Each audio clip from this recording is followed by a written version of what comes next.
అందరికీ నమస్తే అండి. ప్రేక్షకుల మీద ఉన్న పలంగా ప్రేమ పుట్టుకొచ్చేసింది కూటమి ప్రభుత్వానికి, పవన్ కళ్యాణ్ గారికి. థియేటర్లో ఎంఆర్పి కంటే రేట్లు ఎక్కువగా అమ్మేస్తున్నారంట. కాబట్టి థియేటర్లో నిన్నటి నుంచి కూడా తనిఖీలు చేసేస్తున్నారు. వైఎస్ఆర్ కాంగ్రెస్ పార్టీ అధికారంలో ఉన్నప్పుడు ఇదే జరిగితే దాన్ని పగ అన్నారు, వేధింపులు అన్నారు. ఎస్, నేను అప్పుడు కూడా ఛానల్ నడుపుతున్నాను. అప్పుడు కూడా వైసీపీ వేధింపులు చేస్తుందని నేను కూడా చెప్పాను. థియేటర్స్ని గుప్పిట్లో పెట్టుకోవడానికి, సినీ రంగాన్ని గుప్పిట్లో పెట్టుకోవడానికి, సినీ పెద్దలను తన కాళ్ళ బేరానికి రప్పించడానికి, సినీ రంగం మొత్తాన్ని తన కంట్రోల్లో పెట్టుకోవడానికి జగన్మోహన్ రెడ్డి గారు వేసిన పాచిక అది 2021-20 ఆ టైంలో. ఇప్పుడు మరి జరుగుతున్నది ఏమిటి? అప్పుడేమో వేధింపులా, ఇప్పుడు వేధింపులు కాదా? ఎందుకు కాదు?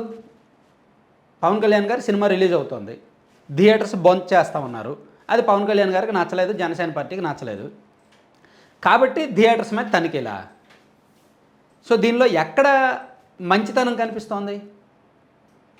ఇక్కడ నేను ఇందాక ఒక వీడియో చేస్తే జనసేన పార్టీ వాళ్ళు చాలా దారుణంగా కామెంట్ చేశారు. నేను పవన్ కళ్యాణ్ గారి మీద కానీ జనసేన పార్టీ మీద కానీ విమర్శ చేయడానికి 1-10 సార్లు ఆలోచించి నేను వీడియోస్ చేస్తాను.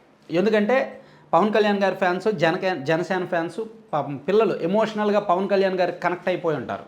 ఆయన్ని ఒక్క మాట అన్నా తట్టుకోలేరు, ఒక్క విమర్శ చేసినా, ఆయన తప్పులు ఎత్తి చూపినా తట్టుకోలేరు. పాపం వీళ్ళందరూ పిల్లలు, ఆ మెచ్యూరిటీ లెవెల్స్ ఉండవు. కొంతమందికి ఉంటాయి తప్ప కొంతమందికి ఉండవు అనమాట.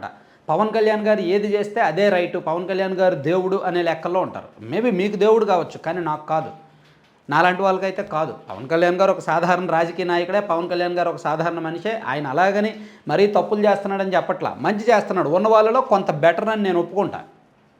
కానీ ఆయన కూడా ఒక రాజకీయ నాయకుడేగా, ఆయన కూడా ఒక మానవ మాత్రుడేగా. ఆయనకు కూడా స్వార్థం, వ్యక్తిగతం, రాజకీయం, ప్రేరణ, కోపం, ఆవేశం ఇవన్నీ ఉంటాయిగా.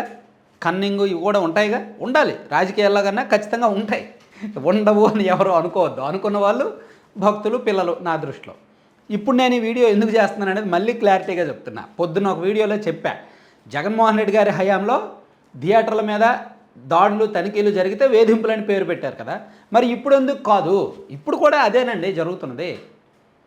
ఇక్కడ కొంచెం ఏంటంటే వేరే లెవెల్లో జరుగుతున్నాయి, ఐ మీన్ వేరే లెక్కల్లో జరుగుతున్నాయి, వేరే పేరుతో జరుగుతున్నాయి. అప్పుడు ఒక పేరుతో జరిగాయి, అప్పుడు వాళ్ళు దాన్ని సమర్థించుకున్నారు, అప్పుడు వైసీపీ వాళ్ళు దాన్ని సమర్థించుకున్నారు. థియేటర్లో ఎక్కువ రేట్లుగా అమ్మేస్తున్నారు, టికెట్లు ఎక్కువ రేట్లుగా అమ్మేస్తున్నారు, సాధారణ మధ్యతరగతి వాళ్ళకి, పేదలకి థియేటర్కి వెళ్ళి సినిమా చూడలేకపోతున్నారు. కాబట్టి థియేటర్స్ రేటు తగ్గించడానికి మేము చేశాము, ప్రేక్షకుడికి, పేదవాడికి సినిమాను దగ్గర చేశామని వాళ్ళు సమర్థించుకున్నారు. వాళ్ళు చేసింది వైసీపీ వాళ్ళు సమర్థించుకున్నట్టే ఇక్కడ వీళ్ళు చేసింది టీడీపీ వాళ్ళు, జనసేన వాళ్ళు సమర్థించుకోవచ్చు కాక. కానీ ఇద్దరిలో ఎవరికి ప్రేక్షకుడి మీద ప్రేమ లేదు అనేది స్పష్టం. నాడు వైసీపీ గవర్నమెంట్కి కానీ ఇప్పుడు కూటమి ప్రభుత్వానికి కానీ నిజంగా పేదవాడి మీద, ప్రేక్షకుడి మీద ప్రేమ లేదు. వాళ్ళకి సినీ రంగం గుప్పిట్లో పెట్టుకోవాలని, వీళ్ళ సినిమాని అడ్డుకునే ప్రయత్నం చేశారు. కాబట్టి కోపం, పగ. ఇందాక చెప్పాను, ఇప్పుడు కూడా చెప్తున్నాను. నిజంగా పవన్ కళ్యాణ్ గారికి ప్రేక్షకుడి మీద ప్రేమ ఉంటే ఆయన డిప్యూటీ సీఎం అయిన వెంటనే థియేటర్లను తనిఖీ చేయించాలి. ఇప్పుడు నేను సినిమా రంగం నుంచి వచ్చాను, సో నాకు మంచి చెడులు అన్నీ తెలుసు. నాకు ప్రజలు ముఖ్యం, ప్రేక్షకుడు ముఖ్యం, సామాన్యుడు ముఖ్యం. కాబట్టి ఈ క్షణం నుంచి కూడా, కూటమి ప్రభుత్వం అధికారంలోకి వచ్చిన ఈ క్షణం నుంచి కూడా రాష్ట్రంలో ఎక్కడ కూడా థియేటర్స్లో ఎంఆర్పి కంటే ఎక్కువ రేట్లకి అమ్మకూడదు అని అప్పుడు రూల్ పాస్ చేయాలి. అప్పుడు పవన్ కళ్యాణ్ గారిలో నిజాయితీని నేను ఒప్పుకుంటాను. ఇప్పుడు ఎలా ఒప్పుకుంటామండి? ఇప్పుడు ఆయన సినిమా రిలీజ్ అవుతున్నప్పుడు థియేటర్ల వాళ్ళు అడ్డం చెప్పే ప్రయత్నం చేశారు. కాబట్టి థియేటర్స్ని దారిలోకి తెచ్చుకోవడానికి ఆయన పవర్స్ ఆయన మిస్యూజ్ చేస్తున్నారు, ఆయన పవర్ ఆయన చూపిస్తున్నారు. దిస్ ఈజ్ ప్యూర్లీ వేధింపులు, ఇంకా అంతకుమించి ఏమీ కాదు. సో దీన్ని మీరు ఎలా తీసుకున్నా పర్వాలే. నేను పొద్దున్న ఒక వీడియో చేస్తే పాపం ఒక పిల్లోడు, పవన్ కళ్యాణ్ గారి భక్తుడు, నాకు ఒక మెసేజ్ చేశాడు. ఒక పెద్ద మెసేజ్ చేస్తూ, మహానాడులో టీడీపీ సభ ఫెయిల్ అయిన అప్రతిష్టను కప్పిపుచ్చుకునేందుకు మీ యజమానుల మనసు దోచేయాలనే ఉద్దేశంతో పవన్ కళ్యాణ్ గారిపై అప్రతిష్టకరమైన ప్రచారం చేయడం మానేయండి అని చెప్పి 9603039252 అనే నెంబర్ నుంచి ఎవరో భాస్కర్ అంట అతను మెసేజ్ చేశాడు. సర్లే పిల్లోడు కదా, ఇతనితో మనం ఎందుకు వాదించడం అని నెంబర్ బ్లాక్ చేశాను. సో నేను ఇక్కడ చెప్పేది ఏంటంటే, ఒకటి అర్థం చేసుకోవాలండి. ఇతనైనా, భాస్కర్ గారైనా, ఇంకెవరైనా సరే, నాకు యజమాని అనేవాడు ఎవడూ లేడు. ఎవడు నాకు యజమాని లేడు. నాకు ఎవడైనా ఒకటే, ఏ పార్టీ వాడైనా నాకు ఒకటే. చాలా స్పష్టంగా చెప్తున్నా. నేను నా జోలికి రానంత వరకు నేను ఎవరి జోలికి వెళ్ళను. కానీ ఒక అనలిస్ట్గా, ఒక పొలిటికల్ అనలిస్ట్గా, ఒక జర్నలిస్ట్గా నాకున్న స్వేచ్ఛను నేను వాడుకుంటా. ఈ రాష్ట్రంలో ఏ కార్యకర్త కావచ్చు, ఏ పార్టీ యజమాని కావచ్చు, ఎవ్వరు కూడా నన్ను రూల్ చేయలేరు, నన్ను గైడ్ చేయలేరు, నాకు కంటెంట్ చెప్పలేరు, నన్ను డిక్టేట్ చేయలేరు. నేను అంత స్వేచ్ఛ, అంత హక్కు ఎవరి చేతుల్లోనూ పెట్టలేదు, పెట్టను కూడా. నా ఛానల్ నా ఇష్టం. తప్పు అనిపిస్తే ఏ పార్టీనైనా కడిగి పారేస్తా. లోకేష్ గారి మీద వ్యతిరేకంగా చేసిన వీడియోలు ఎన్నున్నాయి ఈ ఛానల్లో? తెలుగుదేశం పార్టీకి వ్యతిరేకంగా చేసిన వీడియోలు ఎన్నున్నాయి ఈ ఛానల్లో? ఇదే జనసేన పార్టీ పిల్లలు పవన్ కళ్యాణ్ గారికి అనుకూలంగా నేను వీడియోస్ చేస్తే వాటిని కట్ చేసుకొని స్టేటస్లుగా పెట్టుకుంటారు. అన్న సూపర్గా చేసావు, అన్న బ్రహ్మాండంగా చేసావని కింద కామెంట్లు పెడతారు. వాళ్ళే పవన్ కళ్యాణ్ గారు చేసిన తప్పులకు సంబంధించి విమర్శిస్తూ వీడియోలు చేస్తే తిట్టడం మొదలు పెడతారు. నువ్వు అలాంటి వాడివి, నువ్వు టీడీపీ వాడివి, నువ్వు వైసీపీకి అమ్ముడిపోయావు, నువ్వు ఈ మధ్య అది ఇదని తిట్టడం మొదలు పెడతారు. ఎవడరా అమ్ముడిపోయేది? ఎవడు అమ్ముడిపోతాడు? ఎవడికి సంబంధం? అసలు పిచ్చి పిచ్చి కామెంట్లు, అంతా పిల్ల కామెంట్లు అనమాట. సో అందుకని నేను చాలా స్ట్రైట్గా మనస వాచ కర్మ చాలా కామన్ సెన్స్తో చెప్తున్నా, చాలా రియాలిటీగా, చాలా ప్రాక్టికల్గా చెప్తున్నా. ఏ ఒక్క పార్టీని నేను లెక్క చేయను. నా ఛానల్ నా ఇష్టం. నడిపినంతకాలం నడుపుతా, అవసరమైతే మూసుకు కూర్చుంటా, వేరే పని చేసుకుంటా. ఎందుకంటే నాకు ఏదైనా చేయగలను. నేను నాకున్న వ్యక్తిగత స్వేచ్ఛకి నేను ఈ ఛానలే నడిపించాలని లేదు, ఏ బిజినెస్ అయినా చేసుకోగలను. అంతే తప్ప నన్ను డిక్టేట్ చేయాలని, నన్ను బ్లేమ్ చేయాలని ఏ ఒక్క పార్టీ వాడు ప్రయత్నించొద్దు.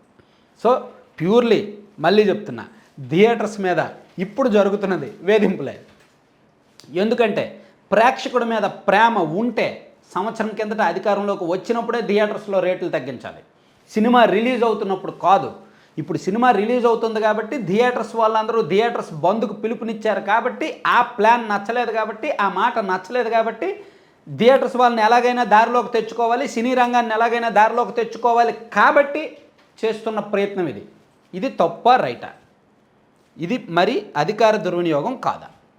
ఒక 3 నెలల కిందట ఇదే ప్రయత్నం పవన్ కళ్యాణ్ గారు చేస్తే నేను అప్రిషియేట్ చేసేవాడిని. పవన్ కళ్యాణ్ గారికి ప్రేక్షకుల మీద ప్రేమ ఉంది, సామాన్యుల మీద ప్రేమ ఉంది, పేదవాళ్ళ మీద ప్రేమ ఉంది అని ఒక 6 నెలల కిందట చేస్తే నేను అప్రిషియేట్ చేసేవాడిని. తన సినిమా రిలీజ్ అవుతుంది, థియేటర్స్ వాళ్ళు అడ్డుకున్నారు, బంద్ చేస్తామని చెప్పారు, సినీ రంగం దారిలోకి రాలేదు కాబట్టి ఈ ప్రయత్నం చేస్తున్నారు. ఎందుకంటే పాపం సినిమా వాళ్ళకి ఎంతైనా థియేటరే దిక్కు. వాళ్ళు 1000 కోట్లు పెట్టి సినిమా తీసినా, 10 కోట్లు పెట్టి సినిమా తీసినా, ₹1 కోటి పెట్టి సినిమా తీసినా సరే థియేటర్లో రిలీజ్ అయితేనే డబ్బులు వస్తాయి. ఆ సినిమా హిట్ అయితే ఆ సినిమా హీరో మార్కెట్ని బట్టి డబ్బులు వస్తాయి. సో ఒకవేళ థియేటర్స్ లేవనుకోండి, వాళ్ళ సినిమా అనేది అసలు థియేటర్స్ లేకపోతే సినిమా అనేదే లేదు, సినీ రంగమే లేదు. కాబట్టి ఏ నాయకుడికి కోపం వచ్చినా ఆ నాయకుడు అధికారంలో ఉంటే ఫస్ట్ వాళ్ళ బలం, వాళ్ళ ప్రతాపం మొత్తం చూపించే థియేటర్ మీద. సో ఈ బలం, ఈ ప్రతాపం ప్రేక్షకుడి కోణంలో ఎందుకు చూపించరు? సామాన్యుడి కోణంలో ఎందుకు చూపించరు? నిజంగా థియేటర్స్ వాళ్ళు దోచుకు తింటున్నారు, రేట్లు పెంచేస్తున్నారు, అడ్డగోలుగా దోపిడీ చేస్తున్నారు, బయట రేట్లతో పోలిస్తే విపరీతంగా దోచుకుంటున్నారు. మరి ప్రభుత్వాలు ఇప్పుడే ఎందుకు కళ్ళు తెరుస్తున్నాయి? ఇప్పుడే ఎందుకు ముందుకు వస్తున్నాయి? తన సినిమా రిలీజ్ అవుతున్నప్పుడే పవన్ కళ్యాణ్ గారు ఎందుకు ముందుకు వస్తున్నారు? అది తప్పా కాదా? సరే ఇప్పుడు తప్పు కాదు, నేను కూడా పవన్ కళ్యాణ్ గారిని పొగుడుతా, నేను కూడా పవన్ కళ్యాణ్ గారిని మీలాగే భజన చేస్తా, ఒప్పుకుంటా.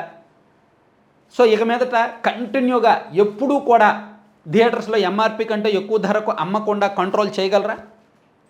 ఒక నెల రోజులు ఈ హడావిడి చేస్తారు, ఆ తర్వాత వదిలిపడేస్తారు. తెలుసా? చాలా ప్రాక్టికల్గా చెప్తున్నా, చాలా పచ్చిగా చెప్తున్నా, జరిగేది చెప్తున్నా. సో కాకపోతే దురదృష్టవశాత్తు ఎంత చెప్పినా ఇప్పుడు జగన్మోహన్ రెడ్డి గారి ఫ్యాన్స్ కొంతమంది ఉంటారు, వీరాభిమానులు. జగన్మోహన్ రెడ్డి గారు ఏం చెప్తే అదే నిజం అనుకుని రియాలిటీలో ఉంటారు, వాళ్ళని ఎవరు మార్చలేరు. పవన్ కళ్యాణ్ గారి ఫ్యాన్స్ కొంతమంది ఉంటారు, వీరాభిమానులు. పవన్ కళ్యాణ్ గారు ఏం చేస్తే అదే రైట్ అనుకుంటారు, పవన్ కళ్యాణ్ గారు దేవుడు అనుకుంటారు. వాళ్ళకి ఎంత చెప్పినా అర్థం కాదు. ఈవెన్ టీడీపీలో కూడా కొంతమంది మూర్ఖులు, మొండోళ్ళు, పనికిమాలోళ్ళు, పిచ్చోళ్ళు ఉంటారు, వాళ్ళని కూడా ఏం చెప్పినా అర్థం కాదు. సో నేనేంటంటే నాకున్న రైట్స్ నేను వాడుకుంటూ నాకు తెలిసిన జ్ఞానంతో చెప్తుంటా. నచ్చిన వాళ్ళు చూస్తారు, నచ్చని వాళ్ళు తిట్టుకుంటారు, అది పెద్ద ఇష్యూ ఏమీ కాదు. ఈ వీడియో కూడా కామెంట్లు ఆఫ్ చేసే ఉంచుతా, ఎందుకంటే భాష బాగోదు. చాలామంది భాష బాగోదు కాబట్టి నేను కామెంట్లు ఆఫ్ చేస్తా. మంచి భాషతో వాడితే మంచి భాషతో నేను సమాధానం చెప్తా. Thank you.